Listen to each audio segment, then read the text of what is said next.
안녕하세요. 저는 이수진입니다. 올해 62살입니다. 지금 이 나이가 되어서야 비로소 말할 수 있는 이야기가 있습니다. 오랫동안 마음속 깊은 곳에 접어두었던 이야기입니다.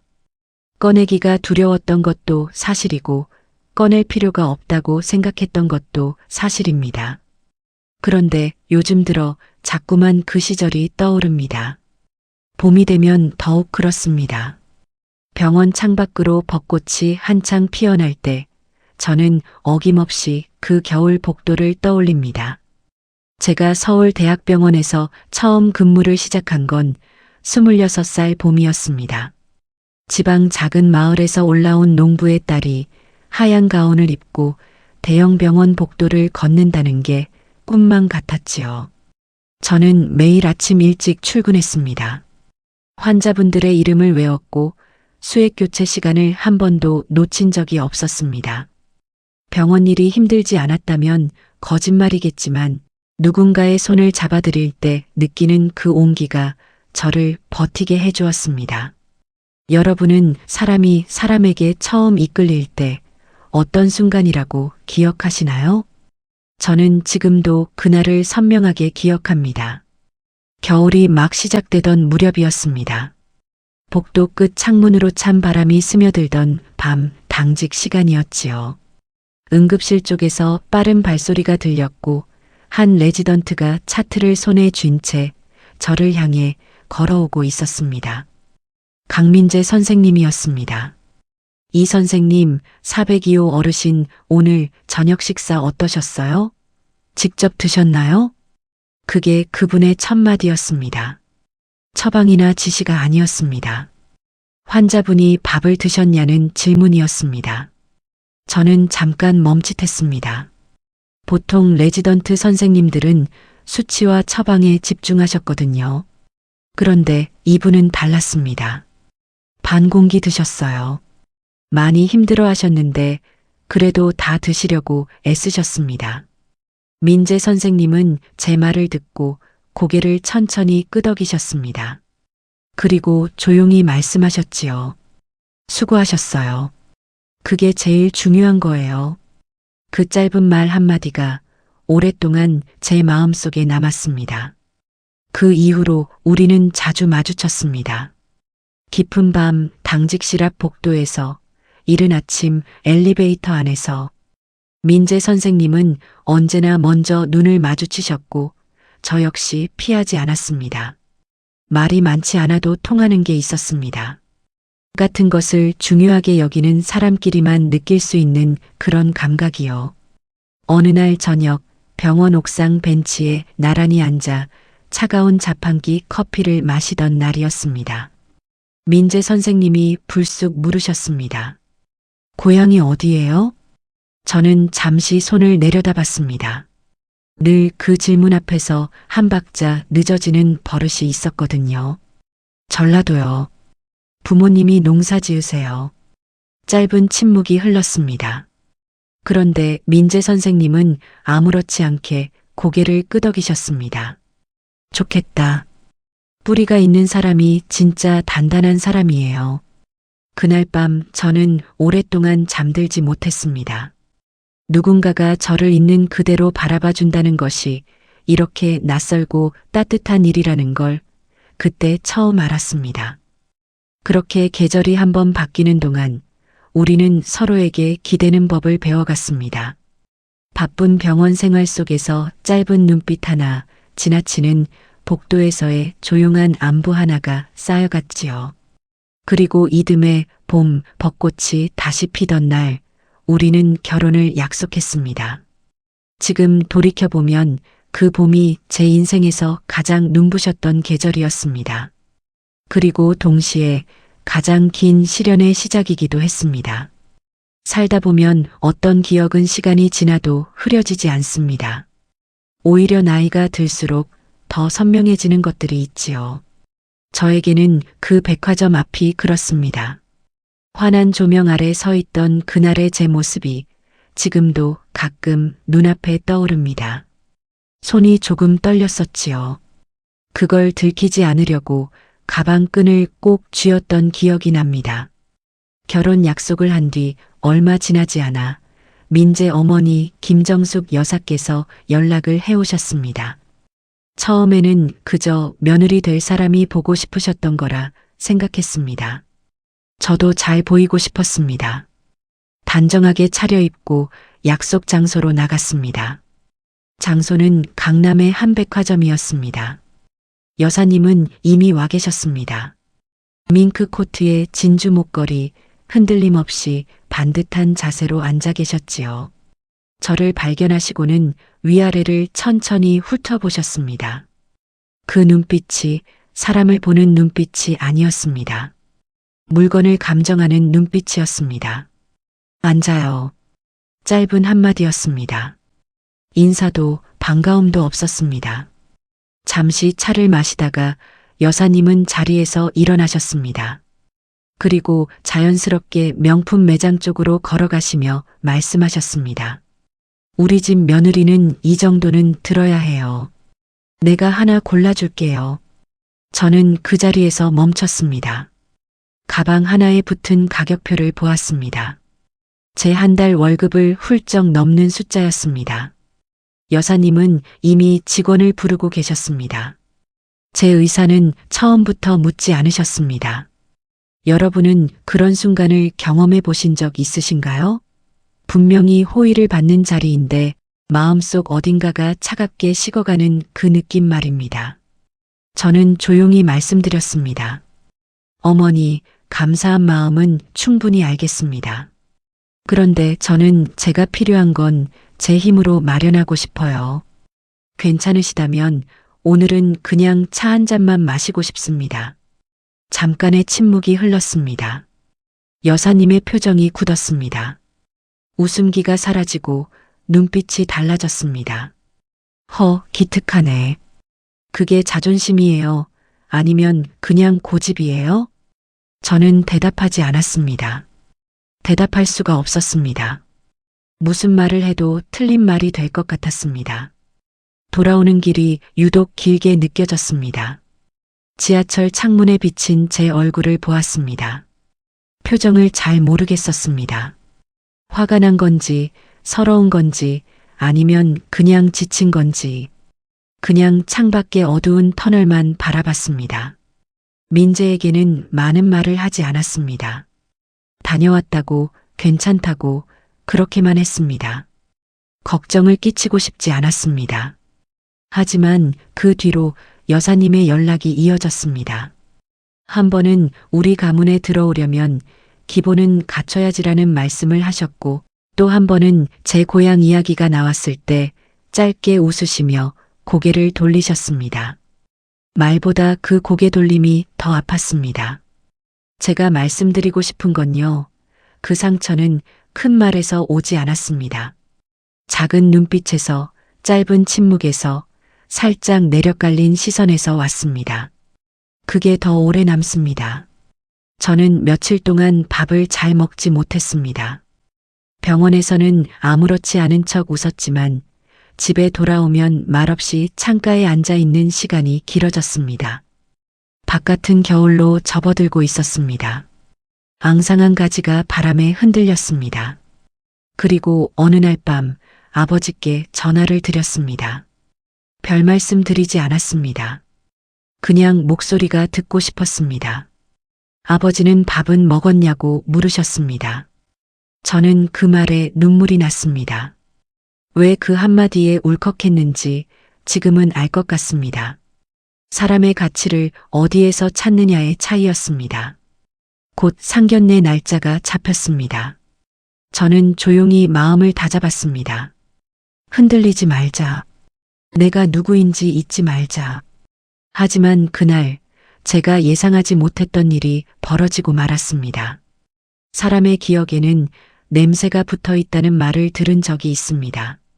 저는 그 말이 맞다고 생각합니다. 지금도 호텔 로비 특유의 그 향기, 카펫과 꽃과 공조기 냄새가 뒤섞인 그 냄새를 맡으면 가슴 한쪽이 조여옵니다. 아무렇지 않은 척 지나치지만 몸이 먼저 기억하는 것이지요. 상견례 날은 12월이었습니다. 눈이 올 것 같다고 일기예보에서 말했지만 하늘은 그냥 무겁게 흐려 있었습니다. 강남의 한 호텔 레스토랑이었습니다. 하얀 테이블보, 유리잔, 반듯하게 접힌 냅킨. 모든 것이 너무 정갈해서 오히려 차갑게 느껴졌습니다.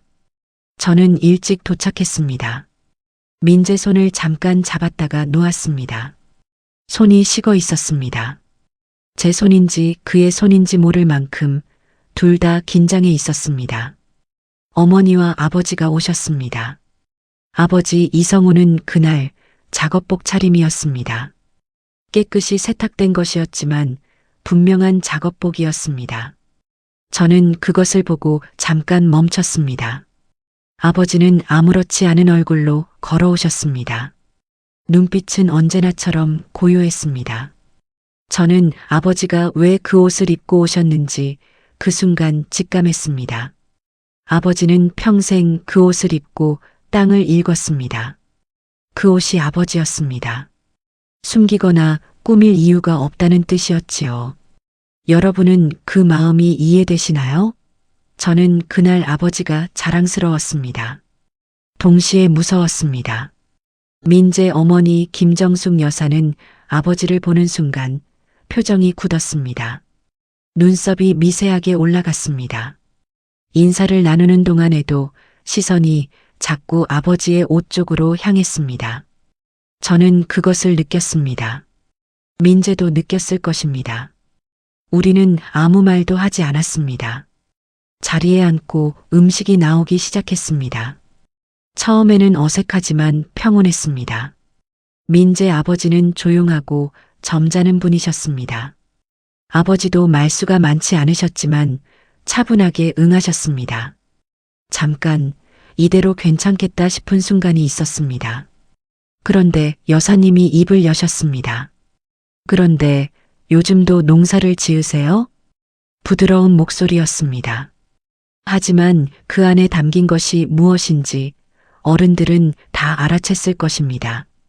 아버지는 천천히 고개를 드셨습니다. 예, 짓습니다. 짧고 담담한 대답이었습니다. 여사님은 가볍게 웃으셨습니다. 그 웃음이 문제였습니다.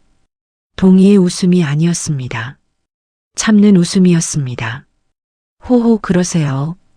요즘 농사도 쉽지 않은데. 그 말이 공기를 바꿨습니다. 아버지의 눈빛이 조금 달라지는 것을 저는 보았습니다. 저는 무릎 위에 올려둔 손을 꽉 쥐었습니다. 냅킨이 구겨졌습니다. 이후로 여사님의 말들은 계속 그런 식이었습니다. 겉으로는 점잖았지만 속에 가시가 있었습니다. 수진이 어릴 때 고생했겠다는 말, 그래도 이렇게 반듯하게 컸다는 말. 들을수록 칭찬이 아니었습니다. 우리 가족을 아래에서 올려다보는 시선이 그 안에 있었습니다. 저는 숨을 참았습니다. 이 자리를 잘 끝내야 한다고, 민재와 내가 선택한 것을 지켜야 한다고 그것만 생각했습니다.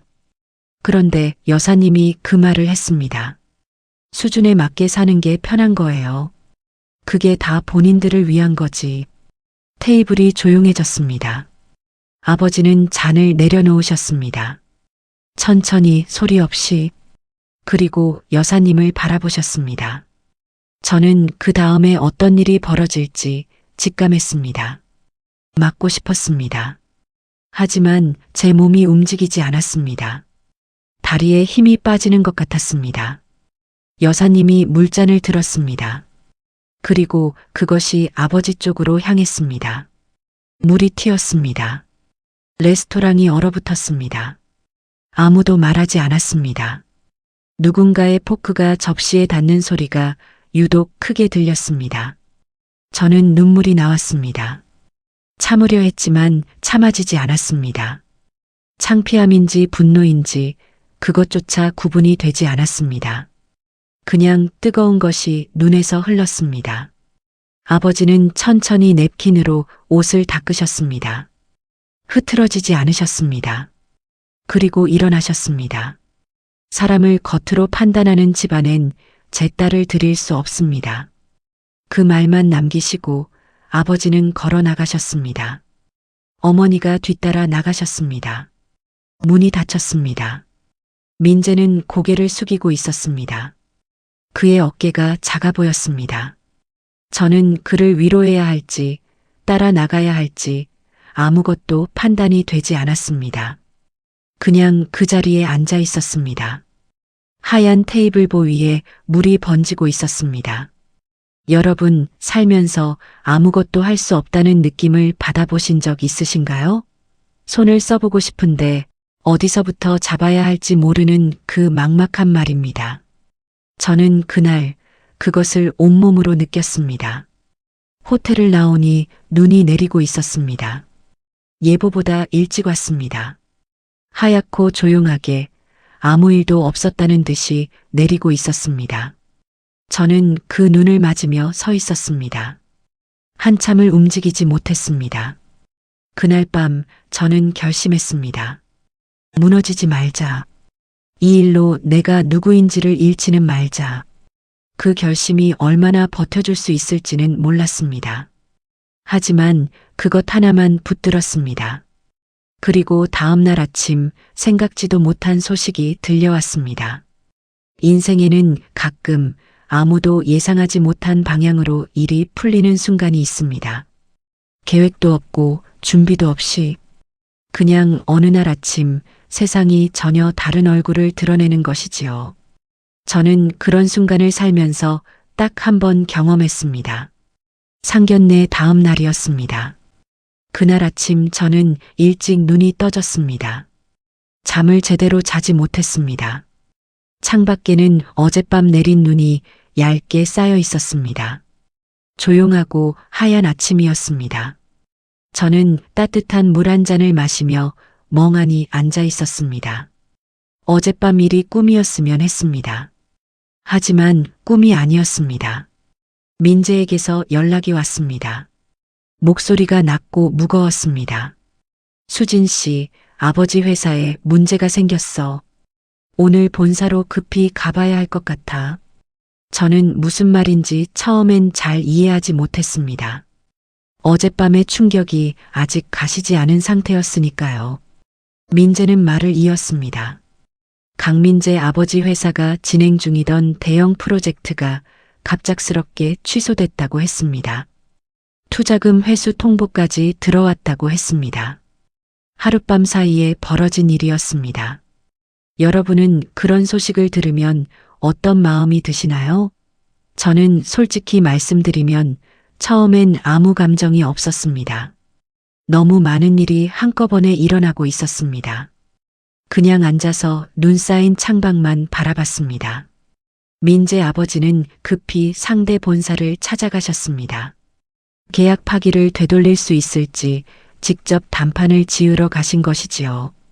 그 자리에서 상대방 회장을 만났습니다. 그리고 그 회장이 바로 이성우였습니다. 제 아버지였습니다. 민재에게서 그 말을 전해 들었을 때 저는 손에 들고 있던 컵을 탁자에 내려놓았습니다. 천천히, 소리가 나지 않도록. 그러고는 한동안 아무 말도 하지 못했습니다. 농부였습니다. 작업복을 입고 상견례 자리에 나타난 그 사람이 대기업 회장이었습니다. 아버지는 평소에도 당신이 무엇을 하시는지 크게 내세우는 분이 아니었습니다. 땅을 일구는 일을 진짜 일이라고 생각하셨고 직함이나 숫자로 자신을 표현하는 걸 불편해하셨습니다. 저는 그것이 그냥 아버지의 성격이라고만 알았지요. 그 이상은 생각하지 않았습니다. 하지만 세상은 다르게 알고 있었습니다. 민재 어머니 김정숙 여사는 본사 회의실에서 아버지를 마주했다고 들었습니다. 상황을 파악하는데 시간이 걸리지 않으셨겠지요. 어젯밤 물을 뿌렸던 그 사람이 지금 자신의 남편 앞에 회장으로 앉아 있었으니까요. 여사님은 그 자리에서 아무 말도 하지 못하셨다고 했습니다. 아버지는 담담하게 말씀하셨다고 했습니다. 사람의 가치는 입고 있는 옷이 아닙니다. 어제 저는 그것을 확인했습니다. 그리고 계약 파기를 그대로 유지하셨습니다. 저는 그 말을 전해 듣고 오래 생각했습니다. 아버지는 복수를 하신 게 아니었습니다. 원래 하시던 대로 하신 것이었습니다. 사람을 볼 때 겉을 보지 않는 것, 그것이 아버지의 평생 방식이었습니다. 그 자리에서도 마찬가지였을 뿐이지요. 여러분, 저는 그날 아버지에 대해 처음으로 제대로 알았습니다. 오래 함께 살았는데도 진짜 그 사람을 늦게 안 것입니다. 가까이 있는 사람을 가장 늦게 알아보는 것, 그게 우리 인생의 아이러니인 것 같습니다. 민재는 그날 저녁 저를 찾아왔습니다. 오랫동안 말이 없었습니다. 그러다 조용히 입을 열었습니다. 수진 씨, 미안해요. 내가 더 일찍 막았어야 했는데. 저는 고개를 저었습니다. 당신 잘못이 아니에요. 그 말이 전부였습니다. 하지만 그것으로 충분했습니다. 오래 맺혀 있던 것이 조금 풀리는 느낌이었습니다. 눈이 녹기 시작한 거리를 우리는 나란히 걸었습니다. 말없이 그냥 걸었습니다. 그것만으로도 위로가 됐습니다. 사람이 사람에게 줄 수 있는 가장 조용한 위로는 그냥 곁에 있어주는 것인지도 모릅니다. 그리고 민재는 걸으면서 말했습니다. 우리가 원하는 방식으로 살아요. 저는 그 말을 듣고 앞을 바라봤습니다. 길 끝에 햇살이 들기 시작하고 있었습니다. 녹은 눈이 반짝였습니다. 그것이 시작이었습니다. 이제 이 이야기의 끝에 왔습니다. 끝이라고 했지만 사실 끝이 아닙니다. 어떤 이야기는 마지막 장을 덮고 나서도 계속 이어지니까요. 삶이라는 게 그렇습니다. 결말이 없습니다. 그냥 다음날 아침이 오고 또 하루를 살아가는 것이지요. 민재는 결단을 내렸습니다. 빠르지도 충동적이지도 않았습니다. 며칠을 조용히 생각하더니 어느 날 저녁 저에게 말했습니다. 수진 씨, 나 부모님 곁에서 벗어나려고요. 그분들이 틀렸다는 게 아니에요. 그냥 나는 다르게 살고 싶어요. 저는 그 말을 듣고 되물었습니다. 후회하지 않겠어요? 민재는 잠깐 웃었습니다. 당신과 사는 게 후회가 될 리 없잖아요. 짧은 말이었습니다. 하지만 그 안에 담긴 것이 무거웠습니다. 저는 그날 밤 오래 울었습니다. 서러워서가 아니었습니다. 그냥 오랫동안 팽팽하게 당겨져 있던 무언가가 한꺼번에 풀리는 느낌이었습니다. 우리는 서울을 떠났습니다. 민재의 고향 근처도 제 고향도 아닌 작은 시골 마을이었습니다. 거기서 작은 병원을 열었습니다. 간판도 소박했습니다. 화려한 장비도 없었습니다. 대신 늘 따뜻했습니다. 민재는 어르신들의 이름을 외웠고 저는 퇴원하시는 분들께 직접 담근 된장을 드리는 어머니들과 이웃이 됐습니다. 여러분은 행복이 어디에 있다고 생각하시나요? 저는 오랫동안 그걸 몰랐습니다. 더 나은 조건, 더 나은 환경, 더 인정받는 자리, 그런 것들을 향해 달려가는 게 맞는 줄 알았습니다. 그런데 시골 마을 작은 병원에서 할머니 한 분이 퇴원하시며 제 손을 꼭 잡아주셨을 때 저는 알았습니다. 이게 제가 원했던 것이라는 걸. 아버지는 가끔 우리 마을에 오셨습니다. 밭에서 뽑은 채소를 차 트렁크 가득 싣고 오셨습니다. 민재와 아버지는 말이 많지 않으셨지만 함께 마당에 앉아 저녁을 드셨습니다. 그것으로 충분했습니다. 어머니도 오셨습니다. 민재를 보며 그냥 조용히 웃으셨습니다. 그 웃음 안에 많은 것이 들어 있었습니다. 김정숙 여사의 이야기는 나중에 전해 들었습니다. 회사가 어려워지면서 많은 것이 달라졌다고 했습니다. 여사님이 어떻게 지내시는지 저는 직접 알지 못합니다. 다만 한 가지는 압니다. 누군가의 불행이 저를 행복하게 만들지는 않는다는 것. 저는 그분을 원망하지 않기로 했습니다. 오래 품고 있기에 제 마음이 너무 아까웠습니다. 민재는 지금도 아침 일찍 병원 문을 엽니다. 저는 그 옆에서 커피를 내립니다. 창밖으로 봄이면 벚꽃이 피고 여름이면 논이 파랗게 물들고 가을이면 들판이 황금빛이 됩니다. 저는 그 풍경을 볼 때마다 생각합니다. 우리가 잘 선택했다고. 여러분, 인생은 가끔 우리를 아주 낯선 곳으로 데려갑니다. 원하지 않았던 상처를 주기도 하고 예상하지 못했던 자리에 세워두기도 합니다. 저도 그랬습니다. 누군가의 시선이 너무 아팠던 날이 있었고 어디에도 설 곳이 없는 것 같던 밤이 있었습니다. 그런데 돌아보면 그 모든 것이 저를 지금 이 자리로 데려왔습니다. 제가 말씀드리고 싶은 건 딱 하나입니다. 여러분이 어떤 자리에서 왔든 어떤 옷을 입고 있든 그것이 여러분의 가치를 정하지 않는다는 것입니다. 사람의 가치는 그 사람이 어떻게 살아가느냐에 있습니다. 누구의 손을 잡아주느냐에 있습니다. 어떤 마음으로 하루를 보내느냐에 있습니다. 오늘 이 이야기를 끝까지 들어주셔서 고맙습니다. 여러분 각자의 이야기도 분명히 그 자체로 빛나고 있습니다.